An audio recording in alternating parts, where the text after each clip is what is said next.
Good morning fourth class. आज आप लोगों की साइंस की पहली क्लास है नए सेशन की।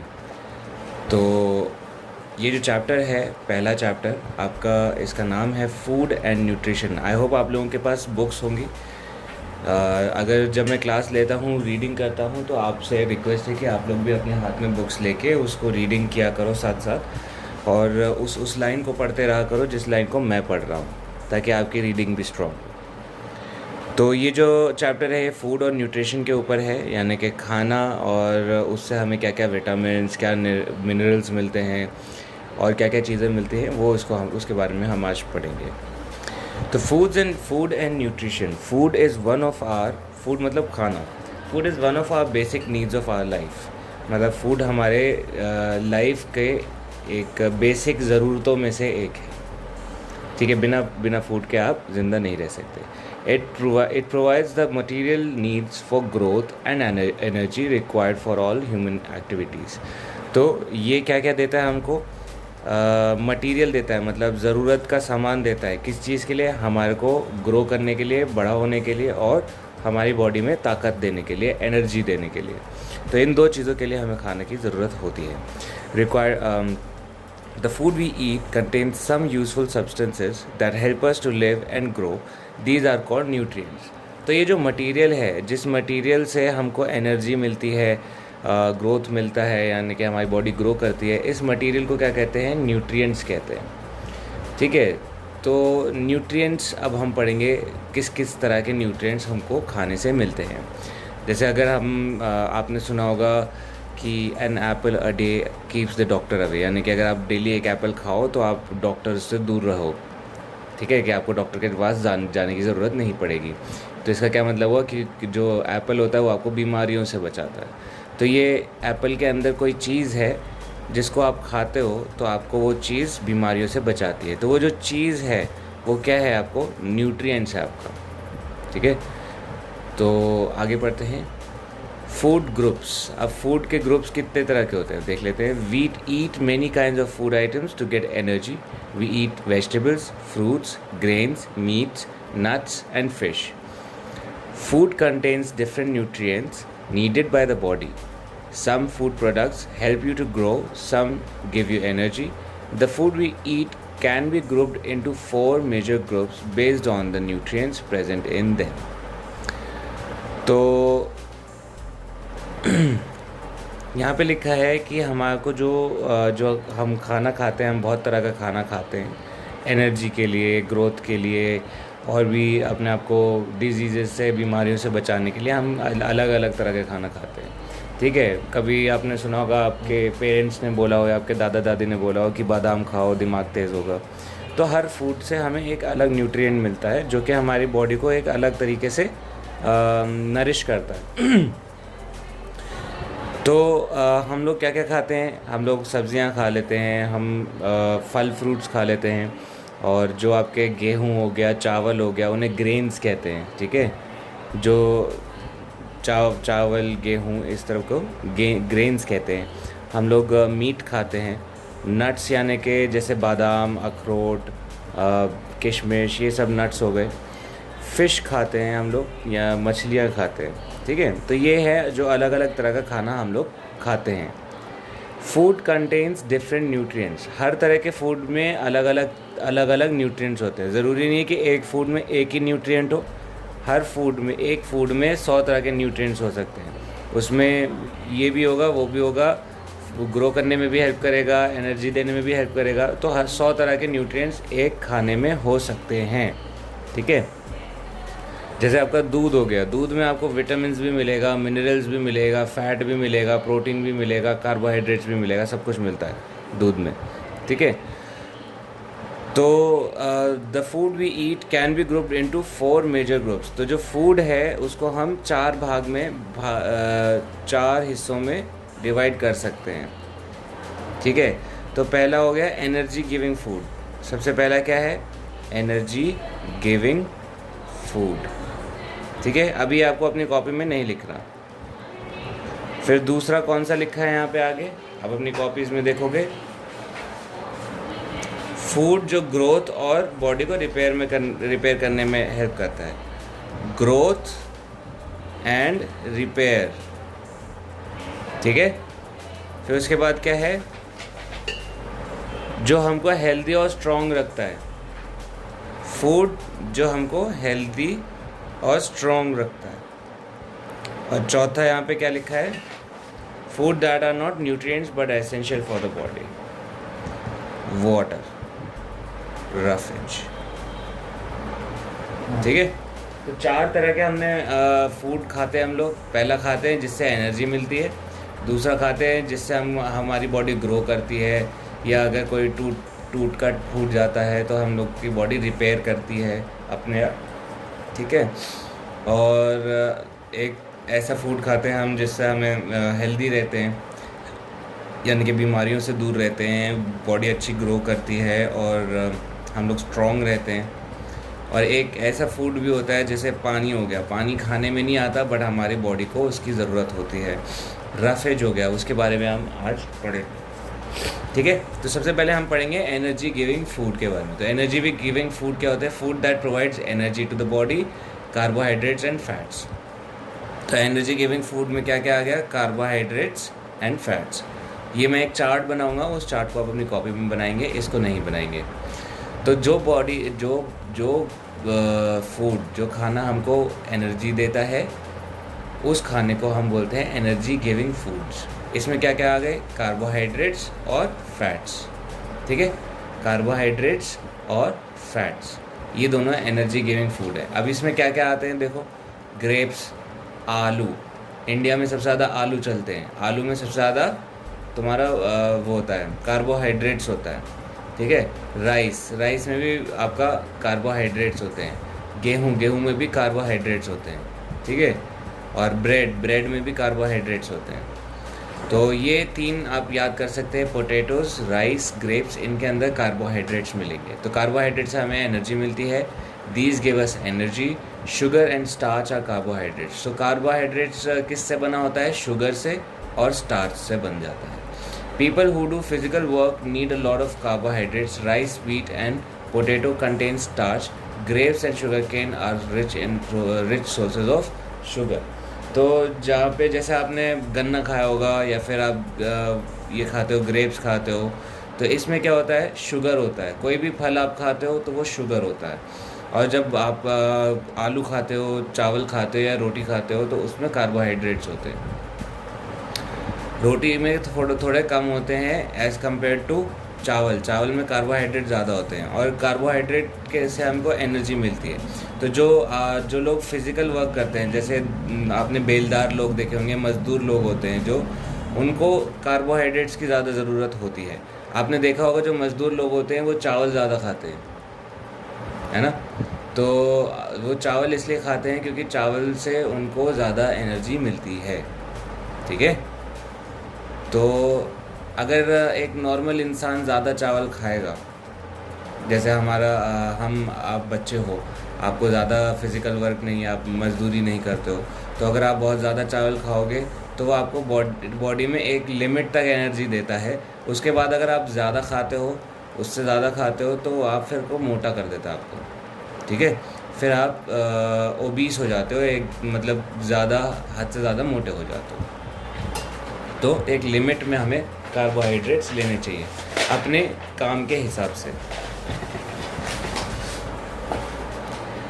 आगे पढ़ते हैं, कार्बोहाइड्रेट्स हमने पढ़ा क्या करता है, फैट्स। अब फैट्स भी हमको एनर्जी देता है और ये हमको कार्बोहाइड्रेट से ज़्यादा एनर्जी देता है। ठीक है, ध्यान में रखना, कार्बोहाइड्रेट से ज़्यादा एनर्जी देता है।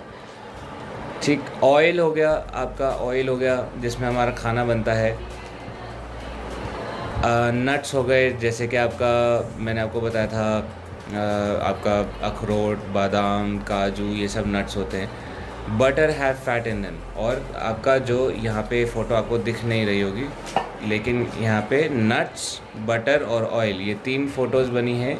तो नट्स काजू बादाम वगैरह हो गए, बटर आपका ये मक्खन हो गया, ऑयल आपका जो जिसमें खाना बनता है। ठीक है, दूध से बनी ऑलमोस्ट सारी चीज़ों में फैट होता है। ठीक है, दही हो गया, दूध हो गया, आइसक्रीम हो गया, बटर हो गया, कुछ भी हो गया, उसमें फ़ैट होगा। अब उससे हमको एनर्जी तो मिल जाती है, लेकिन fat helps keep our body warm. Fat जो है हमारी बॉडी को गर्म रखने में हेल्प करता है। जब हम एक्स्ट्रा फ़ैट हो जाता है ना बॉडी में, तो हमारी एक्स्ट्रा फ़ैट को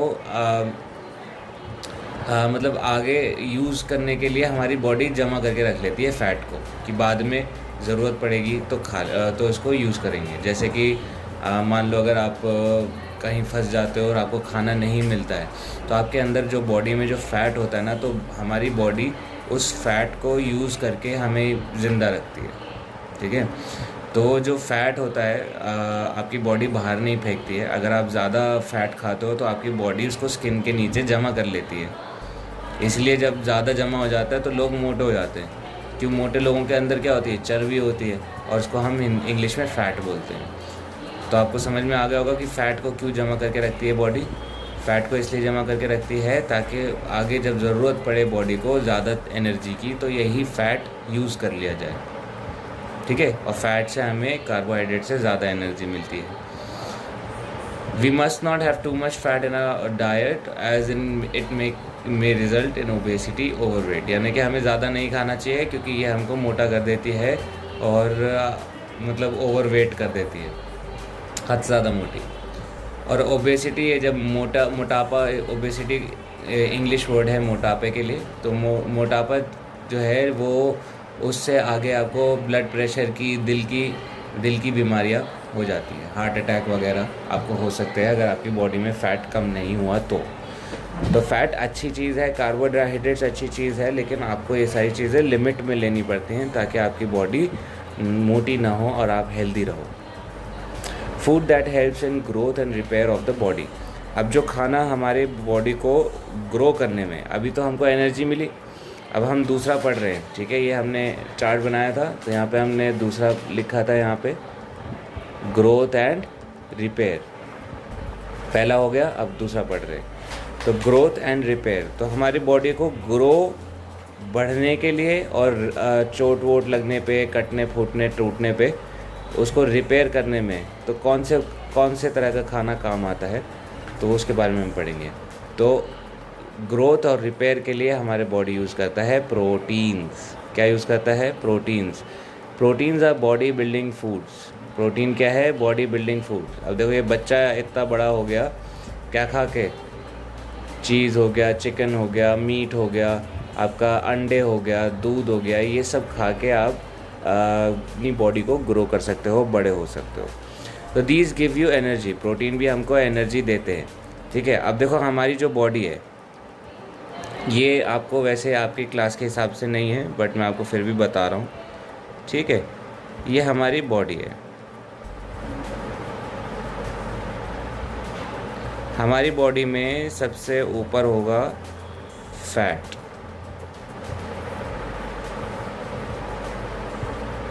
ठीक है, ये पार्ट जो है मान लो स्किन के नीचे, इसमें हमारा होता है फैट। फिर उसके नीचे मान लो कार्बोहाइड्रेट्स। ये काला काला जो है, वैसे तो वाइट चर्बी वाइट होती है, मैंने 3 लेयर बनाए। ठीक है, फैट के बाद बॉडी हमारी यूज़ करती है कार्बोहाइड्रेट।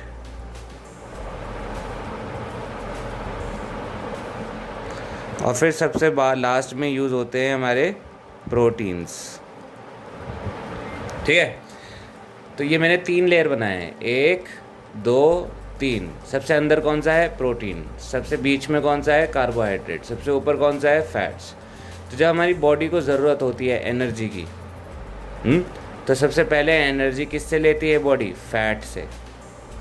फिर जब फैट नहीं रह जाता हमारी बॉडी में, तो फिर बॉडी किससे एनर्जी लेती है? कार्बोहाइड्रेट से। फिर जब कार्बोहाइड्रेट्स भी ख़त्म हो जाएं अगर आपकी बॉडी के, फिर बॉडी आपकी किससे एनर्जी लेगी? प्रोटीन्स से। ठीक है, तो प्रोटीन्स का मेन काम वैसे हमारी बॉडी को ग्रो करना होता है। ठीक है, हमारी बॉडी के कटने फूटने पे उसको ठीक करना होता है, ग्रो करना होता है। लेकिन अगर जैसे बॉडी को ज़रूरत पड़े तो प्रोटीन्स आपको एनर्जी भी देता है। ओके, तो सबसे पहले बस आपको यही 3 चीज़ें याद करनी है। पहले सबसे पहले फ़ैट यूज़ करती है हमारी बॉडी, फिर उसके बाद कार्बोहाइड्रेट्स यूज़ करती है, उसके बाद प्रोटीन्स यूज़ करती है। इसीलिए अगर आप देखोगे तो जो पतले लोग होते हैं, उनमें फ़ैट नहीं होता, ठीक है। उनके अंदर से प्रोटीन्स होता है, वो प्रोटीन ज़्यादा खाते हैं, तो उनके आप देखोगे मसल्स ज़्यादा होते हैं। फ़ैट नहीं होता, चर्बी नहीं होती, मसल ज़्यादा होगा, ठीक है। तो क्योंकि उनमें उन्होंने फ़ैट अपना कभी जमने नहीं दिया। और जिन लोगों का फ़ैट बहुत ज़्यादा होता है, ये वाला उनका स्किन के नीचे चर्बी बहुत ज़्यादा होती है और वो और मोटे होते हैं। ये आदमी तो मैंने पतला बनाया, तो ये खुश है, ठीक है।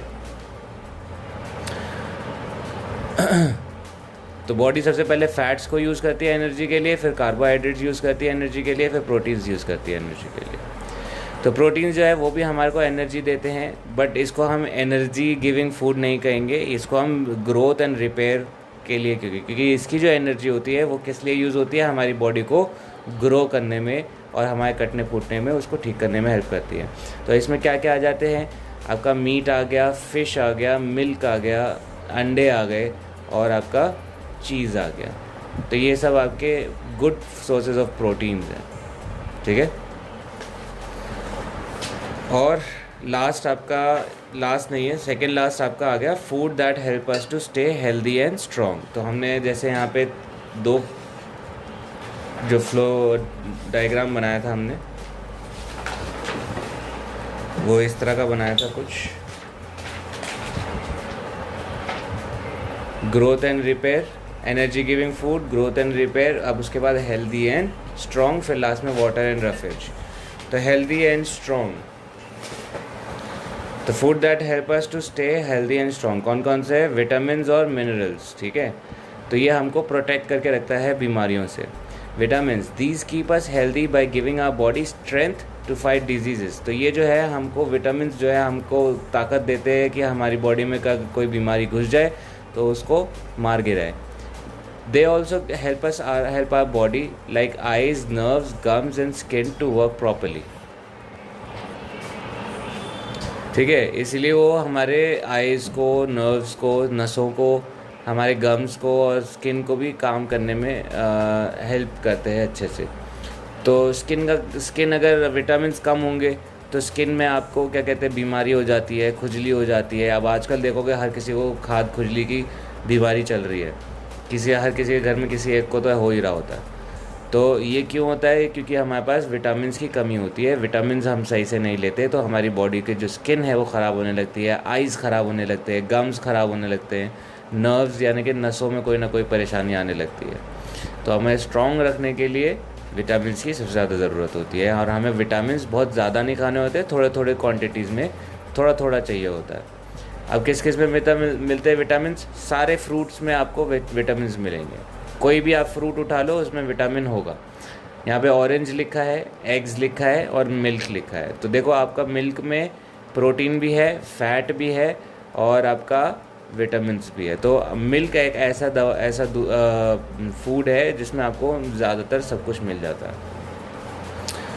Minerals, these help in building our teeth, bones, blood etcetera and are required in small quantities. तो ये हमारे को हमारे दांतों को बड़ा करने में, हमारी हड्डियों को मजबूत करने में, हमारे खून के लिए अच्छा होता है, ठीक है। तो ये 3 चीज़ों के लिए यहाँ पे लिखा है, हमारे दांत, हमारे हड्डियाँ और हमारे खून को साफ़ रखने के लिए काम आता है, और are required in small quantities, और ये थोड़े थोड़े क्वांटिटीज़ में चाहिए होता है। जैसे कि विटामिन हमको थोड़ा चाहिए होता है, ये भी हमको थोड़ा चाहिए होता है। They keep us free from disease, वो हमको डिजीज़ से दूर रखते हैं। जैसे कि vitamins, we get minerals from salt, fresh fruits, milk, vegetables etcetera. अब देखो फ्रूट्स में भी मिनरल्स भी होते हैं, वेजिटेबल्स में भी मिनरल्स होते हैं, और दूध फिर से आ गया हमारा। तो इसको आप याद कर लें कि दूध में ऑलमोस्ट सारी चीज़ें होती हैं, ठीक है। Foods that are not nutrients but are essential for the body. अब लास्टली हम उन फूड के बारे में बात करेंगे जो कि हमारे को न्यूट्रिशन नहीं देते, विटामिन, प्रोटीन, फैट्स वगैरह कुछ नहीं देते, लेकिन हमारी बॉडी उसके बिना काम नहीं करेगी। तो वो क्या चीज़ें हैं, पहला है पानी। पानी खाना नहीं है, लेकिन आप बिना पानी के नहीं रह सकते एक दिन भी। Most of our body is made up of water. हमारा जो बॉडी है वो पानी से बना हुआ है। We lose water when we sweat, pass urine and even when we breathe out. तो जब हम पानी हमारी बॉडी से पानी कम होता रहता है कब? जब हम पसीना बहाते हैं, या हम यूरिन करते हैं, टॉयलेट करते हैं, या फिर हम जब सांस बाहर छोड़ते हैं तो भी हम लोग थोड़ा थोड़ा पानी जो है छोड़ते हैं अपनी बॉडी के अंदर से। तो water helps in regulating the body temperature. ₹215 received on phone pay. तो जो बॉडी को टेम्परेचर होता है हमारा, कितना नॉर्मल होता है 97 डिग्री या फिर 98 डिग्रीज हमारी बॉडी का नॉर्मल टेम्परेचर होता है। तो इसको मेंटेन रखता है हमारा पानी, हमारी बॉडी के अंदर जो पानी होता है। अगर जैसे पानी कम होगा तो हमारा जो बॉडी का टेम्परेचर है वो बढ़ भी सकता है, ठीक है। It forms a part of our blood and also of the digestive juices. All food we eat has some water but not enough. तो जो पानी होता है, अब हमारा जो खून बह रहा है वो क्यों बह रहा है? क्योंकि उसमें पानी मिला हुआ है, मतलब आपके खून में पानी के भी मात्रा मिलेगी। अगर पानी नहीं होगा तो खून बहेगा कैसे? ठीक है, तो आपकी पूरी बॉडी में पानी है, पहली बात तो खून में मिला हुआ।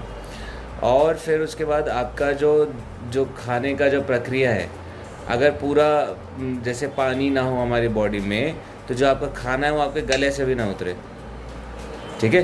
तो इसलिए आपकी बॉडी को पानी की सबसे ज़्यादा ज़रूरत होती है। अब आगे लिखा है कि आपके हर खाने में पानी होता है, लेकिन काफ़ी जितनी चाहिए होती है उतनी मात्रा में नहीं होता, कम होता है, ठीक है। तो इसलिए हमको जो है पानी दिन में कम से कम 6 गिलास पी लेना चाहिए। 6 गिलास पानी पीने से हमारी बॉडी जो है अच्छा काम करती रहती है। तो ये चैप्टर थोड़ा बड़ा है, इसलिए आज हम रफेज तक पढ़ेंगे।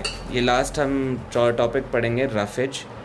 It is the fiber present in fruits and vegetables. Roughage has no nutritive value but helps in retaining the water in the food eaten and also helps the body to get rid of waste. The skin of fruit like apples and guava has a lot of fiber. तो roughage क्या होता है? Roughage waste होता है, fibre होता है ये, ठीक है। तो जो फाइबर होता है, जैसे हम जब चीकू खाते हैं, चीकू छोड़िए, आप जब एप्पल खाते हो, जब सेब खाते हो तो आप उसका छिलका काट के खाते हो। तो ये जो छिलका होता है ना, ये इसको रफेज कहते हैं। इस छिलके में बहुत सारा फाइबर होता है। वो फाइबर आपकी जो आप खाना खाते हो उसको उसको बाहर निकालने में, जब सुबह आप टॉयलेट जाते हो और फ्री होते हो तो वो जो खाना होता है उसको बाहर निकालने में रफेज की सबसे ज़्यादा ज़रूरत होती है। डाइजेशन के लिए रफेज का सबसे ज़्यादा इम्पोर्टेंस होता है। अगर आप रफेज खाओगे ज़्यादा से ज़्यादा, जैसे आपके जो वेजिटेबल्स के स्किन हो गया, जैसे खीरा हो गया, खीरे का स्किन हो गया, या फिर आलू का स्किन हो गया, या फिर कोई भी प्लांट का जो स्किन होता है या फ्रूट का स्किन होता है, उसमें रफेज होता है, फाइबर होता है बहुत ज़्यादा। तो फाइबर हमको ज़्यादा से ज़्यादा खाना चाहिए क्योंकि वो बॉडी में पानी को रोक के रखने में काम करता है, पहला। और दूसरा, हमारी बॉडी से जो वेस्ट्स हैं उसको निकालने में हमको हेल्प करता है। जो हमारा बॉडी का डाइजेशन है उसको स्ट्रॉन्ग रखने में हेल्प करता है। The skin of fruits like apples and guavas has a lot of fibre. तो जैसे आपका जैसे अमरूद हो गया, एप्पल हो गया, इनके जो स्किन होते हैं इसमें बहुत सारा फाइबर होता है। तो आगे हम इस चैप्टर को कंटिन्यू करेंगे, बट अभी फ़िलहाल के लिए इतना ही। ये जो फ्लो चार्ट मैं आपको दिखा, तो इस फ्लो चार्ट में आप देख सकते हैं मैंने आपका 3 कॉलम्स बनाए हैं। एक में लिखा टाइप्स ऑफ फूड, एक में लिखा न्यूट्रिशन, और इसमें लिखा फॉर एग्जांपल। तो आप अपने सबसे पहले कॉपी में आगे लिखेंगे क्लास 4, आप चाहे ना लिखें, चैप्टर 1 लिखेंगे, फूड और न्यूट्रिशन लिखेंगे, यहाँ पे आप डेट डालेंगे और यहाँ पे आप ऑनलाइन वर्क लिखेंगे, ठीक है। उसके नीचे आप लिखेंगे फूड टेबल। फूड टेबल में हम टाइप्स ऑफ फूड, कौन कौन से तरह के फूड होते हैं, फूड जो एनर्जी देते हैं, फूड जो ग्रोथ और रिपेयर में काम आते हैं, फूड जो हेल्थ और स्ट्रेंथ देते हैं, ताकत देते हैं, और पानी और रफेज, ठीक है। फिर उसके बाद न्यूट्रिशन क्या होता है, एनर्जी के लिए कौन सा न्यूट्रिशन होता है, कार्बोहाइड्रेट्स और फैट्स, ग्रोथ और रिपेयर के लिए प्रोटीन्स, हेल्थ के लिए कौन सा, विटामिन्स और मिनरल्स, वाटर के लिए कोई एग्जाम्पल नहीं होता, रफेज, स्किन्स ऑफ फ्रूट। हमको कहाँ से मिल सकता है, सोर्सेस, यहाँ पे आप सोर्सेस लिखेंगे ऊपर, ठीक है। तो यहाँ पे है राइस, पोटैटो, ग्रेप्स, इससे हमें कार्बोहाइड्रेट मिलते हैं। फैट्स हमें मिलते हैं मिल्क, नट्स और ऑयल से। प्रोटीन्स हमको मिलते हैं मीट से, एग से और मिल्क से। और विटामिन हमको मिलते हैं ऑरेंज मिल्क और एग से। और मिनरल्स हमको मिलते हैं फ्रूट, वेजिटेबल्स और मिल्क से। और ये हमको रफेज मिलता है स्किन ऑफ फ्रूट्स, यानी कि फ्रूट्स की स्किन से। तो ये आप पहले अपनी कॉपी में इस फ्लो चार्ट को इस टेबल को आप बनाएंगे, और उसके बाद आप अपनी कॉपी में फिल इन द ब्लैंक्स करेंगे, जो कि हम आपकी अगली क्लास में करेंगे। एक क्वेश्चन मैं आपको आपके होमवर्क के लिए दूंगा। Calcium is an example of mineral, vitamin और प्रोटीन्स। तो जो कैल्शियम होता है वो आपका मिनरल होता है। Which of the following is good source of vitamin C? Vitamin C किससे मिल सकता है? लेमन से, कॉलीफ्लावर से या पल्सेस से? लेमन से। जो खट्टी चीज़ें होती हैं उसमें विटामिन सी ज़्यादा मिलता है। Roughages are needed by our body to build muscles, to get energy, properly digest the food, protect from diseases. तो हमको पता है फूड को डाइजेस्ट करने में काम आता है, इसलिए हम इसको टिक करेंगे।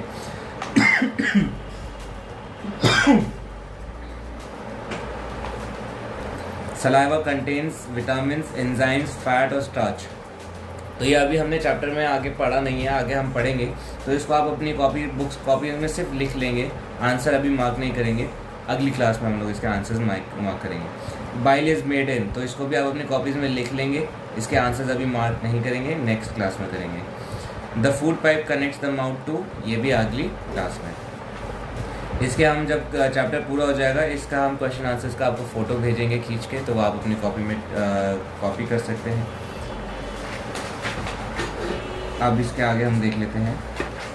Essential substances present in the food, right the scientific terms. तो जो हमारी बॉडी में जो एसेंशियल सब्सटेंसेस होते हैं जो हमारे खाने में, तो उसको हम क्या कहते हैं? न्यूट्रिएंट्स कहते हैं।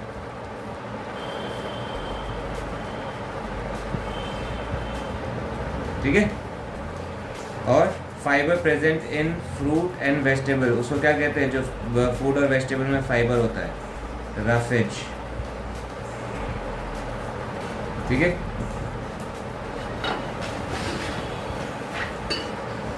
ये हमने अभी पढ़ा नहीं है, फोर्थ वाला, इसको आप लिख के छोड़ देंगे, इसको भी आप लिख के छोड़ देंगे, इसको भी आप लिख कर छोड़ देंगे। तो बस अभी आप अपनी कॉपीज़ में इतना ही करेंगे, बाकी हम क्वेश्चंस आपके नेक्स्ट क्लास में करेंगे। आई होप आपको क्लास समझ में आई होगी। कोई डाउट होगा तो आप अभी भी कॉल करके या व्हाट्सएप करके पूछ सकते हैं। Thank you.